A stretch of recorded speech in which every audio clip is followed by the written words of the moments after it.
प्रार्थना करेंगे शुरुआत।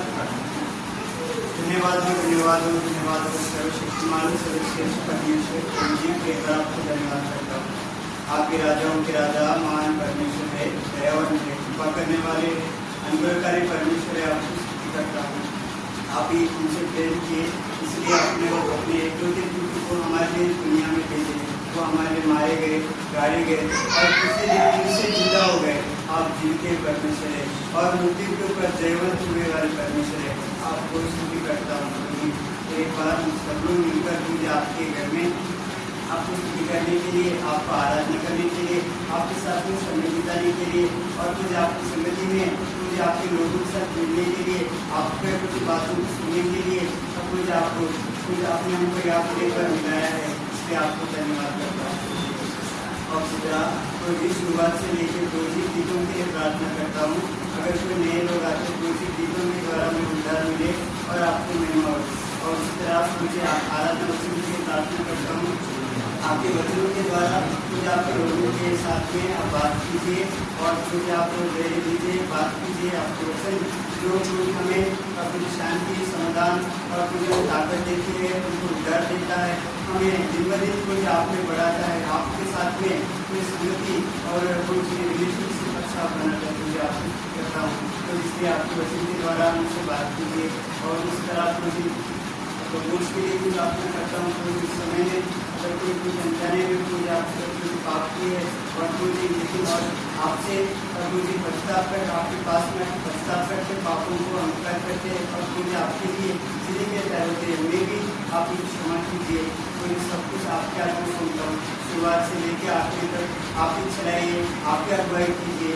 इस समय में मैं माँ की भैया कोई भी गीत गाने के समय में मुझे बढ़ दीजिए और मुझे ट्रांसलेशन करने में भी हमें अच्छे शब्द दीजिए, अगुवाई कीजिए और आपका वचन दीजिए। और किसी सामने के समय को आपके हाथ में सुनते हुए सारा आदर सारा महिमा आपके हाथ में देते हुए प्रभु यीशु मसीह के नाम से मांगता हूँ, आमीन।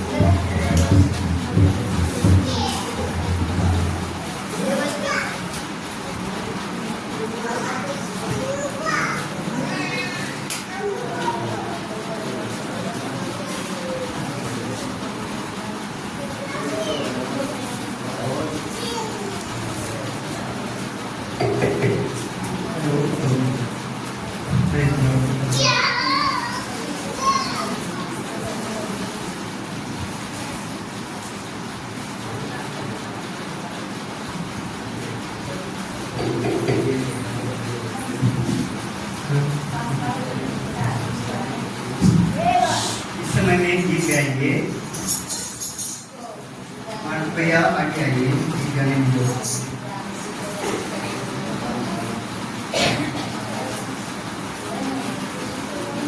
हे यहोवा हे बल मेरे सदा है सच्चे मार्ग तेरे। हिंदी में गीत नंबर 3 है सीएम की पुस्तक में और तेलुगु में गीत नंबर 5।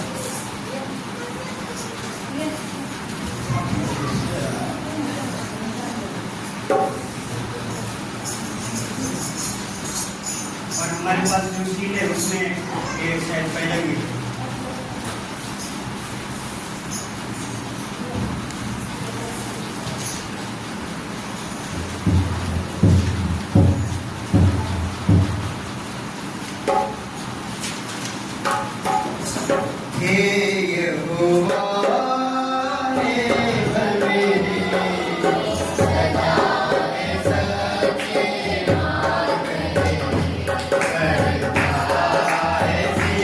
Yes.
बिना सितार के साथ यीशु जी तेरे वंदन करते हैं। हमारे पास इसका मतलब गीत का नंबर नहीं है। बिना सितार के साथ यीशु जी तेरे वंदन ताम्र सितार गीत है। बिना सितार के साथ यीशु जी तेरे वंदन करके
जीवन से पुस्तक कैसे गीत नंबर 20 शांति दाता प्रभु यीशु की शांत मंदिर में स्तुति।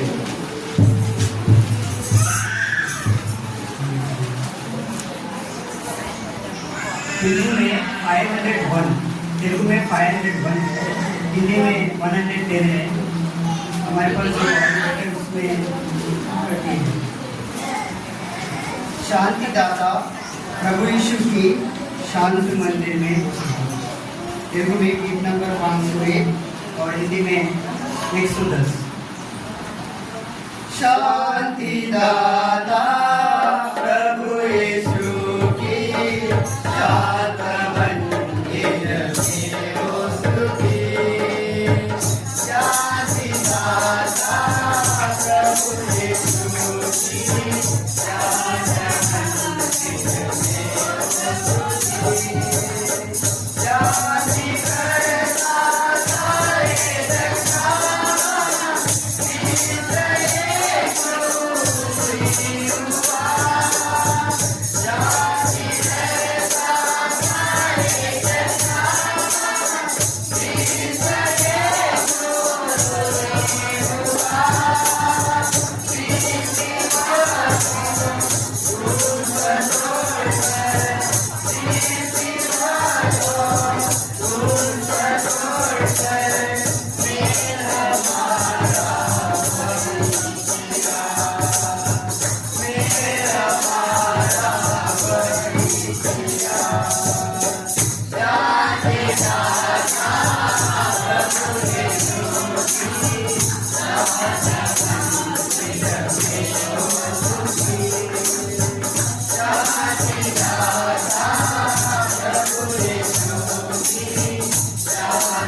सारे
चाहे पर्वत हट जाए, चल भी जाए बारिया।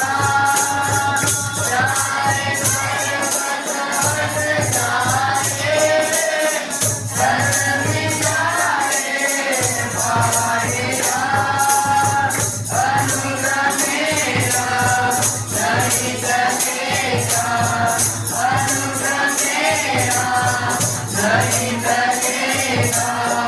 शांति दाता वचन दिया, शांति दाता वचन दिया। शांति दाता प्रभु यीशु की, शांत मन से रहे हो सुखी। शांति दाता प्रभु यीशु की, शांत मन से रहे हो सुखी। और खुशी करने वाला राजकुमार रानी का। और खुशी करने वाला राजकुमार रानी का। परमप्रभु यीशु की करे, परमप्रभु यीशु की करे। सफल हमको सदा करेगा, सफल हमको सदा करेगा। शांति दाता प्रभु यीशु की, शांत मन से रहे हो सुखी। शांति दाता प्रभु यीशु की, शांत मन से रहे हो सुखी। सब लोग अपने स्थान में खड़े हो जाएंगे।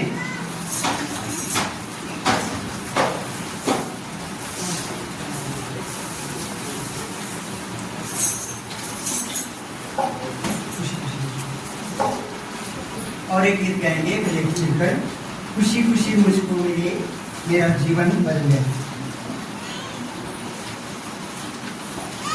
खुशी खुशी मुझको मिली, मेरा जीवन बदल गया। खुशी खुशी मुझको मिली, मेरा जीवन बदल गया। मेरे दिल में यीशु आया, मेरे दिल में यीशु आया। जीवन का राजा हुआ, जीवन का राजा हुआ। खुशी खुशी मुझको मिली, मेरा जीवन बदल गया। खुशी खुशी मुझको मिली, मेरा जीवन बदल गया।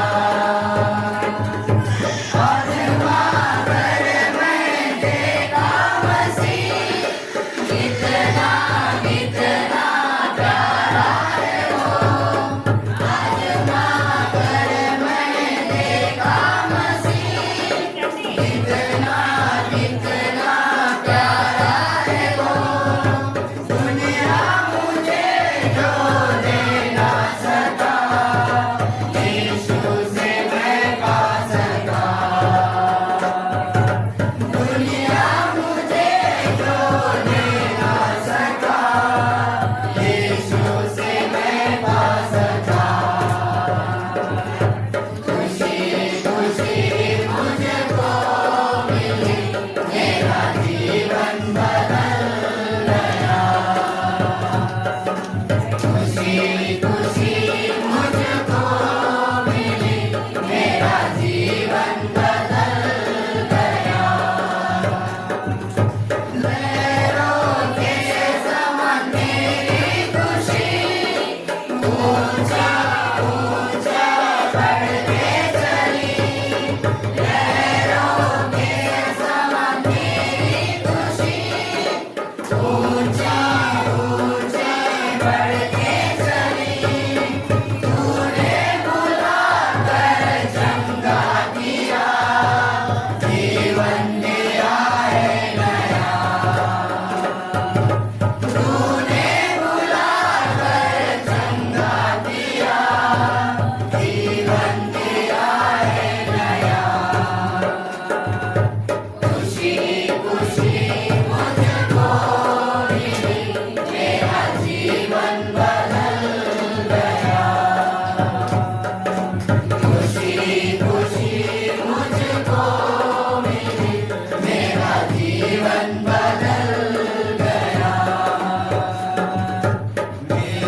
అందరికీ ప్రైజ్ ది లార్డ్।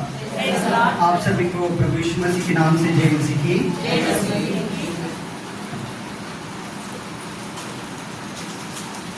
30వ కీర్తన 30वां भजन संहिता।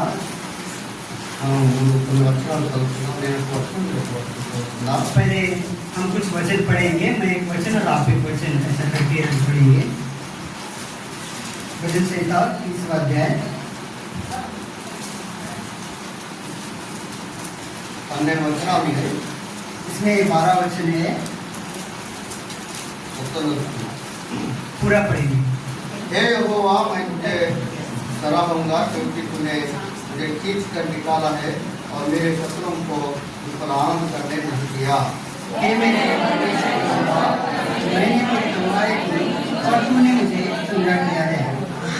हे यहोवा, तूने मेरे प्राण अधलोक में से निकाला है, तूने मुझको जीवित रखा और कब्र में पड़ने से बचाया है।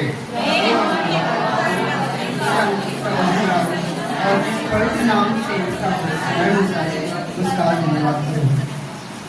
क्योंकि उसका क्रोध तो क्षण भर का होता है, परंतु उसकी प्रसन्नता जीवन भर की होती है। कदाचित रात को रोना पड़े, परंतु सवेरे आनंद पहुंचेगा। मैंने तो से चैन के समय कहा था कि मैं कभी नहीं डरने।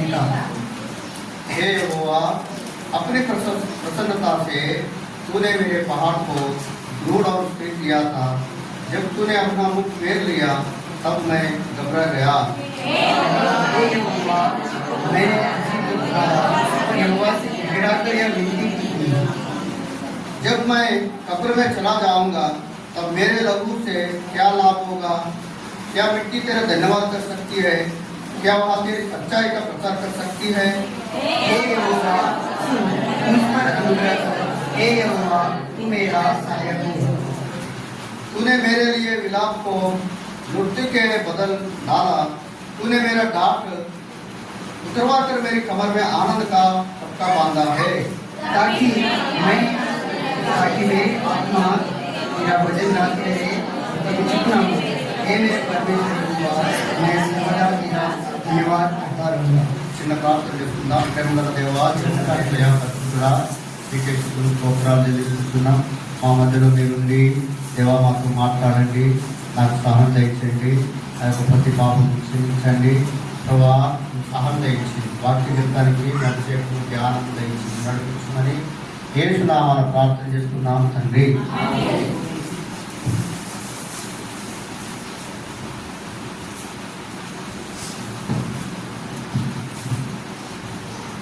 మొదటి వచనంలో హే యెహోవా, मैं तुझे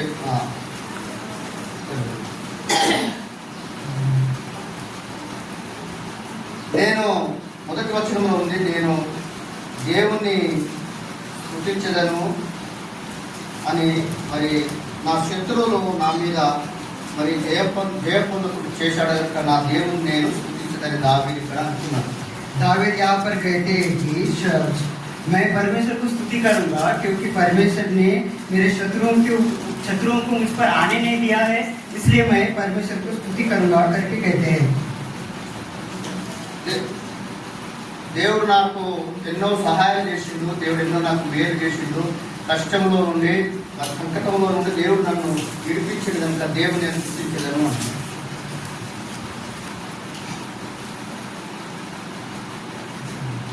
దేవుడిని నేను స్తుతించదను, परमेश्वर को मैं स्तुति करूंगा। దేవుడు నన్ను శత్రువుల చేతిలో నుండి నన్ను విడిపించాడు। परमेश्वर ने मेरे को शत्रुओं के हाथ से छुड़ाया है। దావీదుకు ఎందరో శత్రువులు, दावीद को बहुत शत्रु थे, కానీ ఏ శత్రువు కూడా ఆయన గెలవలేదు। लेकिन कोई भी शत्रु उनके ऊपर विजय नहीं पाया। అయితే ఇక్కడ రెండవ వచనంలో చూస్తే अगर यहाँ पर हम दूसरे वचन में देखेंगे तो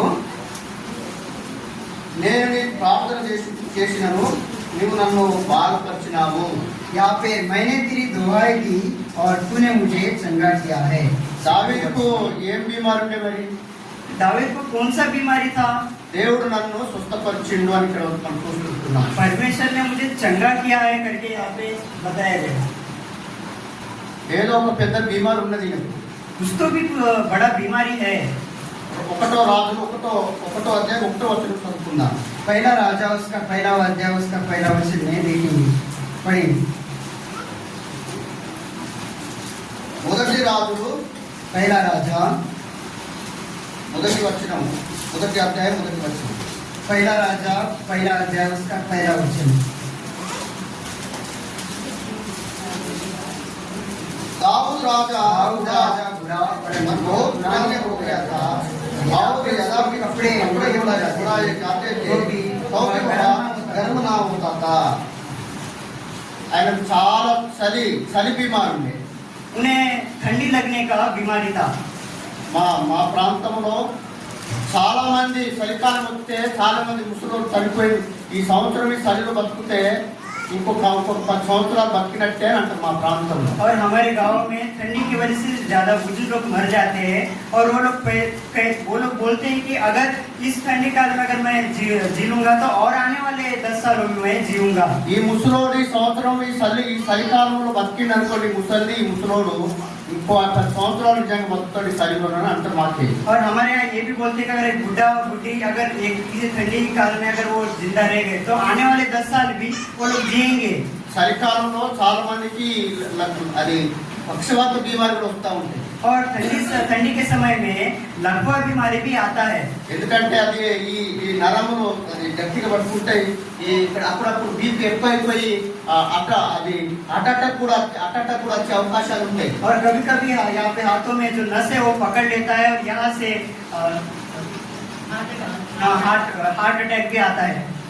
ఇది దావీదుకు చలి బీమారు, చాలా పెద్ద చలి బీమారు. అంటే అంత పెద్ద చలిలో అంటే బట్టలు కప్పినా కానీ అది ఆ చలి తక్కువ అవుతుంది, అంత ఉన్నాయి చలి బీమారు ఉన్నాయి. और दाऊद राजा को ठंडी का बीमारी था, कितना भी चद्दर उनके ऊपर लगाए उनको ठंडी लगता था, उनको वो ठंड का बीमारी था। దేవుడికి ప్రార్థన చేసిండు ఆయన. वो परमेश्वर की तरफ प्रार्थना किए, దేవుడు ఆయన స్వస్థపరిచిండు. परमेश्वर ने उन्हें चंगा किया। అంటే ఏదో ఒక పద్ధతిగా దేవుడు ఆయన బాగు చేసి ఇంకా మళ్ళీ బతికించాడు, దేవుడు బతికించాడు ఆయన. ये किसी रीति से परमेश्वर ने उन्हें बचाया और जिंदा भी रखा। అందుకే ఇక్కడ ఆయన ఏమంటాడంటే దేవునికి నేను మొరపెట్టుకున్నప్పుడు దేవుడు నన్ను స్వస్థపరిచాడు 2వ వచనంలో. और यहाँ पे दूसरा वचन में देखते हैं कि मैंने तेरी दुआएं दी और तूने मुझे चंगा किया है। 3వ వచనం చదువుకుందాం. तीसरा वचन पढ़ेंगे। हे यहोवा, हे तूने यहोवा, मेरा प्राण अधोलोक में से निकाला है, तूने मुझको जीवित रखा और कब्र में पड़ने से बचाया है. నేను సమాధిలోకి వెళ్ళిపోయేవాడను, मैं कब्र में जाने वाला था, ఎప్పుడో నేను చచ్చిపోయి ఉంటుంది, मैं तो कभी क्या मर गया होता था, కానీ దేవుడు నన్ను బతికించాడు. लेकिन परमेश्वर ने मुझे बचाया। యోనాతానుతో ఒకసారి అంటాడు దావీదు, एक बार योनातन के साथ में कहते हैं ఒక్కడుగు వేస్తే ఒక్కడుగంతే నా మరణం దగ్గర ఉన్నది, ఒక్కడుగు మాత్రమే అంతే దూరంలో నా మరణం ఉన్నది, నాకు మరణం చిత్తంలో ఉన్నది అని అంటాడు. और दाऊद राजा जोनाथन से बोलते कि एक ही कदम पे मेरा मृत्यु है करके, ఒకటే క్షణంలో ఇవన్నీ చచ్చిపోయేవాడనే. और एक ही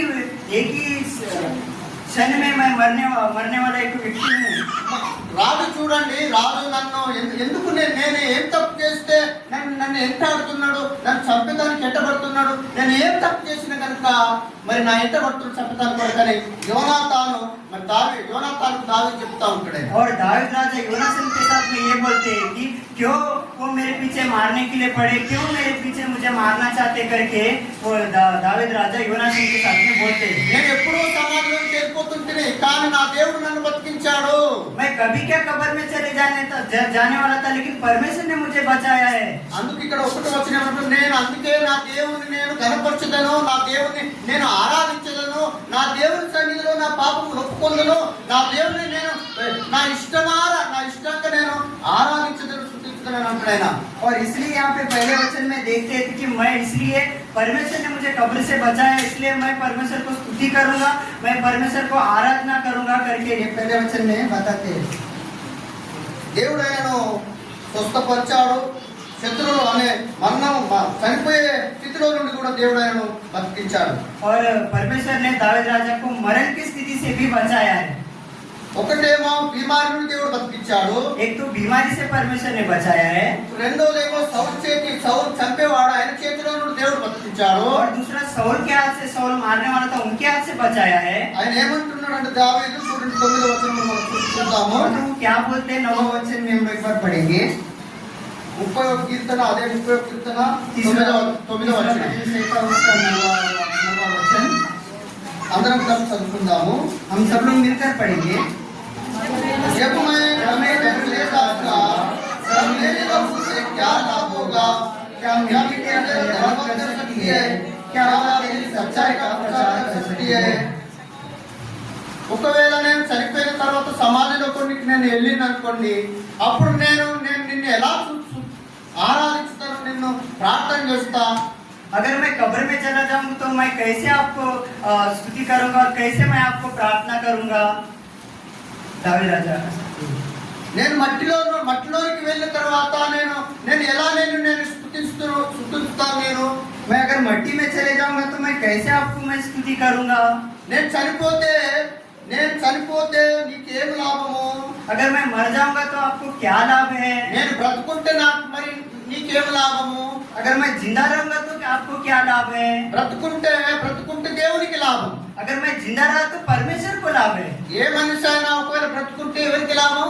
अगर कोई व्यक्ति जिंदा रहते तो किसको लाभ है? నువ్వు బ్రతుకుంటే దేవుని సృష్టిని నువ్వు కాపాడుతావు. अगर आप जिंदा रहेंगे तो परमेश्वर का सृष्टि को आप बचाओगे దేవుని సంఘమును దేవుని పిల్లల్ని అన్ని చూసుకుంటావు ఎలా ఉన్నారని. और परमेश्वर के कलीसिया को और परमेश्वर के लोगों को आप देखोगे कि वो कैसे है। దేవునికి దూరం ఉన్న వారి కొరకు నువ్వు దేవుని గురించి చెప్పి దేవుని దగ్గరికి నువ్వు నడిపిస్తావు నువ్వు బ్రతుకుంటే. और जो अगर आप जिंदा रहेंगे तो परमेश्वर से जो दूर है उनको आप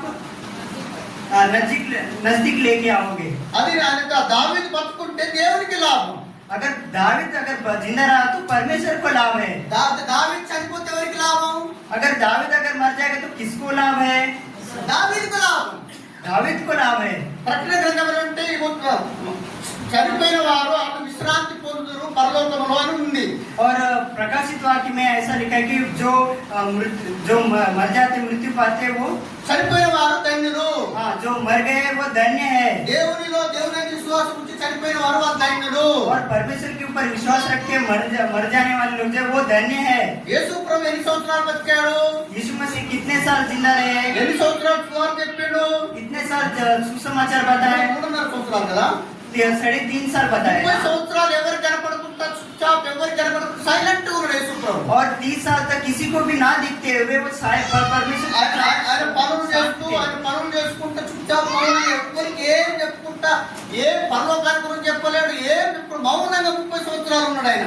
और 30 साल तक वो चुपचाप ही रहे, वो लोगों के बीच में बिना दिखाई देते हुए शांत रीति से वो रहते थे। 3.5 సంవత్సరాలు మాత్రమే సువార్త చెప్పాడు ఆయన. 3.5 साल तक उन्होंने सुसमाचार बताया। బతికిందంటే కూడా 33 సంవత్సరాలే. और पर यीशु मसीह जितना 33 साल ही पर यीशु मसीह जिंदा रहे थे। తెలుసు ఈ సంవత్సరంలో సంతోషము ఆనందం సుఖం లేదు. और यीशु मसीह को मालूम है कि इस दुनिया में शांति समाधान नहीं है। కానీ పరలోకములో సింహాసనంలో నా దేవుడు ఉన్నాడు, కరుణ దూతలు ఉన్నాయి, నేను అక్కడ ఎంతో ఆనందం ఉన్నది కనుక యేసు ప్రభు 33 సంవత్సరాలు మాత్రమే సంవత్సరం ఈ లోకంలో ఉండి కొందరుగా వెళ్ళిపోయాడు. और यीशु मसीह को मालूम है कि स्वर्ग में पिता है, वहाँ पे करोड़ों स्वर्गदूत है, लोग हैं, तो मैं वहीं पे ही आनंद मनाऊंगा करके वो बोलते हैं। నేను చనిపోయింటే నీకు లాభం, నేను బతుకుంటే నిన్ను స్తుతించాలి, ఈ లోకంలో ఇంకా దేవుని ఇశ్రాయేలు ప్రజలను నడిపించాలి, ఇశ్రాయేలు కొరకు నేను యుద్ధం చేయాలి, ఇశ్రాయేలు కొరకు నేను పోరాడాలి, అది నీకు లాభం కదా అన్నట్టు అర్థం. तो मैं अगर जिंदा रहूंगा तो मैं आप इसराइल लोगों के लड़ूंगा और लड़ूंगा तो आपको ही लाभ है ना करके वो बोलते हैं। అందుకే మనం అందరిని దేవుడు బతికిస్తున్నాడు. इसलिए परमेश्वर हम सभी को भी जिंदा रख रहे हैं, बचा ले। ఎందుకంటే ఆయన సృష్టిని కాపాడాలి, ఆయన ప్రజలను కాపాడాలని. क्योंकि हम लोग परमेश्वर की सृष्टि को और परमेश्वर के लोगों को बचाना है। ఫిలిప్పీ పత్రిక 1వ అధ్యాయం 21వ వచనం చదువుదాం ఈ సమయంలో. ఫిలిప్పీ 1వ అధ్యాయం फिलिप्पी 1वा अध्याय उसका 21वां वचन।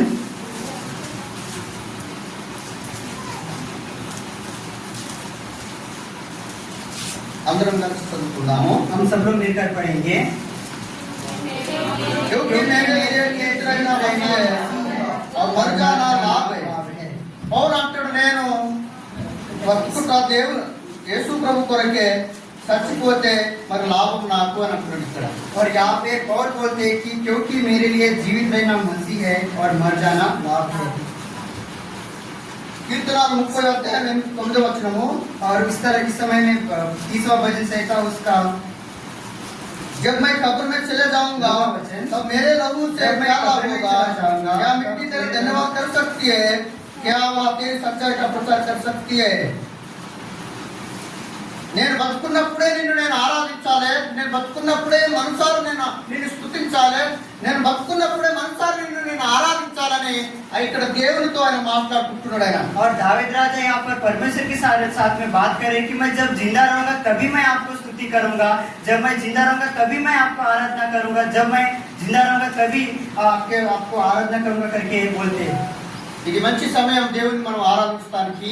और ये बहुत अच्छा समय है परमेश्वर को आराधना करने के మన लिए, పాపములు ఒప్పుకోవడానికి ఒక మంచి సమయం ఇది. और हमारे पापों को मानने के लिए यही अच्छा समय है। అందుకే మనకు ఈ ఆరాధన దినమును మనకి ఇచ్చాడు దేవుడు. इसलिए परमेश्वर ने हमको ये आराधना का दिन दिया है। మంచిగా ఆరాధన చేసుకుని మన పాపములు ఆయన యొక్క పవిత్రమైన రక్తములో కడుక్కోవడానికి కొరకు ఇది మంచి అవకాశము. और ये हमारे बहुत अच्छा अवकाश है कि हमारे पापों को मान ले। ఆరాధన చేసుకుందాం. ఇప్పుడు इस समय में आराधना करेंगे एक के बाद एक करके।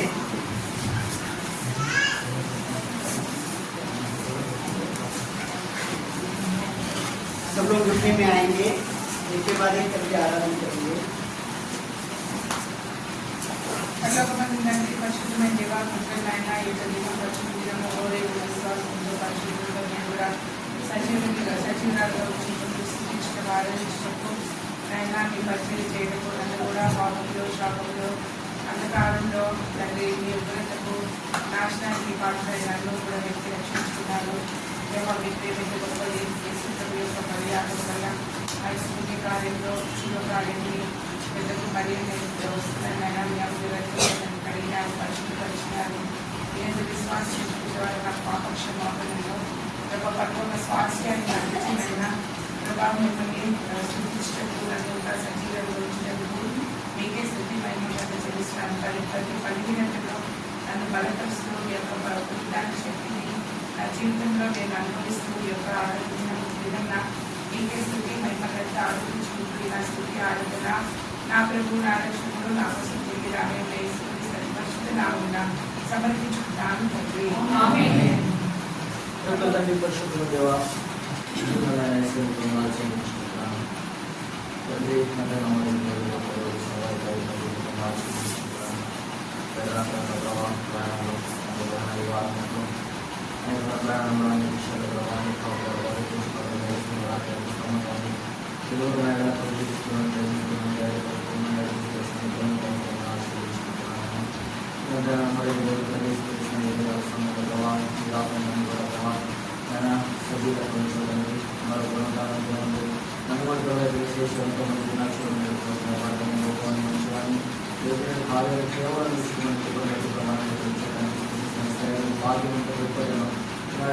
భాగ్యాన్ని ప్రభావం చెప్పడం కానీ గొప్పదానికి భాగ్యాన్ని ఇచ్చేదండి సున్నాలు చెల్లించుకుంటున్నాను. నాకు జీవితంలో ప్రభావ శత్రువులు అవతల శత్రువులు ప్రభావం లేక సమాధానం లేక సంతోషం లేక ప్రభావాన్ని కుటుంబాలను నా జీవితాన్ని ప్రభావ శత్రువులు చేరుకొని ప్రభావాన్ని విమోచించి నన్ను స్వస్థపరిచి నన్ను బాగు చేసినటువంటి ప్రభావానికి చెల్లించుకున్నాను. నా జీవితంలో ప్రభావ ఎన్నో మేలు ఎన్నో ప్రభావం నా జీవితంలో గ్రహించినట్టు ప్రభావం సింహాల చేతుల నుంచి ఎటువంటి చేతుల నుంచి అనేకమైన ప్రమాదాల నుంచి నాకు తప్పించిన ప్రభావాలను కూడా అనేకమైన శత్రువులు చేరులను తప్పించి ప్రభావం నేటిలను సజీవుల నుంచి ప్రభావం ఇచ్చినటువంటి గొప్ప రక్షణతో నాకు చెల్లించుకుంటున్నాను. నా జీవితంలో ప్రభావ ప్రతి విధంగా ఆలోచిస్తూ నన్ను ధైర్యపరుస్తున్నాను, బలపరుస్తున్నాను, పోషిస్తూ విలువకు నా ఎడలకు చూపిస్తూ ప్రభావం ప్రతి క్షణం ఆలోచన నాకు తోడుగా ఉంటుందని అడుగుతున్నాను. నాకు చెల్లించుకుంటున్నాను. నా జీవితంలో ప్రభావం చేతున్న గొప్ప మేలు కాబట్టి ఏం చెల్లించాలో ప్రభావం నా జీవితంలో తీసుకుంటారు. నా రక్షకుడు నా ప్రభువుని యేసు క్రీస్తు నామములో మీకే సమర్పిస్తున్నాను.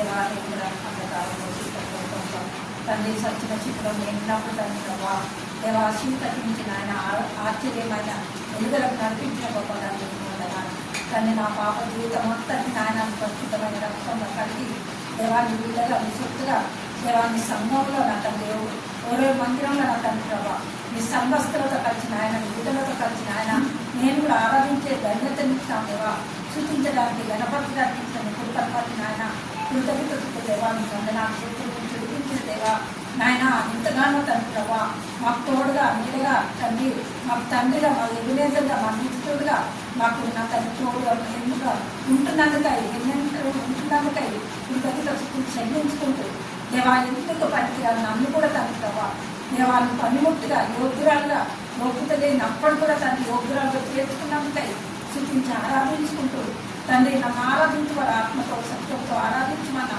ఆత్మతో సత్యంతో ఆరాధించడం దేవా చేస్తున్న మీ కృప అంతటి నాకు వందనాలు చేయించుకుంటూ దేవా 24 పెద్దలతో 4 జీవులతో కోట్లాది కోట్ల దూతలతో పరిశుద్ధురాని దేవా శుద్ధి గానములతో శుద్ధింపబడుతున్న మా గొప్ప దేవిని మేము కలిగి ఉన్నందుకు కృతజ్ఞత చెల్లించుకుంటూ నా శుద్ధి ఆరాధన సంఘంతో చేరి మీ పాదాలకు సమర్పించుకుంటున్న మా పట్ల తండ్రి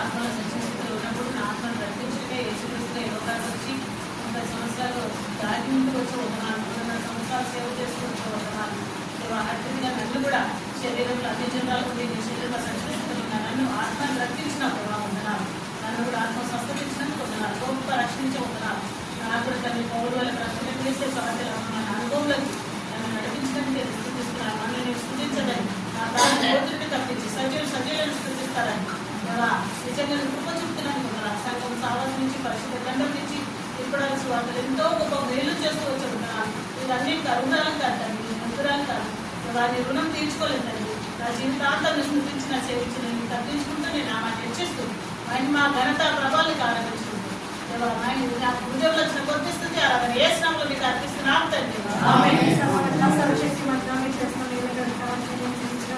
అది ఎగ్జాల్ట్ని చెప్తూ వచ్చినారు సాధిస్తాపిలో మీరు ఎంతైనా నాకు శత్రువు నుంచి సైతాన్ నుంచి విజయాన్ని దయచేసి మీరే కలసికలో మీరు మీ ప్రాణాన్ని బలిగా అర్పించి వాళ్ళని చేస్తున్నారు పాపం నుంచి శాపం నుంచి నరకం నుంచి మీరు ముఖ్యంగా సైతాన్ నుంచి మీరే విజయాన్ని పొందించి మీరే శాలుగా ఉన్న అగ్ర శత్రువుల ఎదుట విజయాన్ని దయచేసిన తండ్రి దానికి ఎంతోమంది శత్రువులు అయినప్పటికీ ఎక్కడ కూడా తనని తక్కువ చేయకుండా నన్ను తనని చేస్తూ వచ్చినాయి వదనాలు నాకు కూడా మీ సాధ్యం చేసి దాని పశువుల మధ్యలో మీ సేవ చేయడానికి పాత్రగా కూడా మీరు సాయం చేసిన వదనాలు కోలేని సంఘంలో మీ పిల్లల మధ్యలో నోరెత్తి మరి మిమ్మల్ని స్థితిస్తుండగా పుణ్యాడుతుండగా ఇతరులకు పాత్రమైన యేసు నామంలో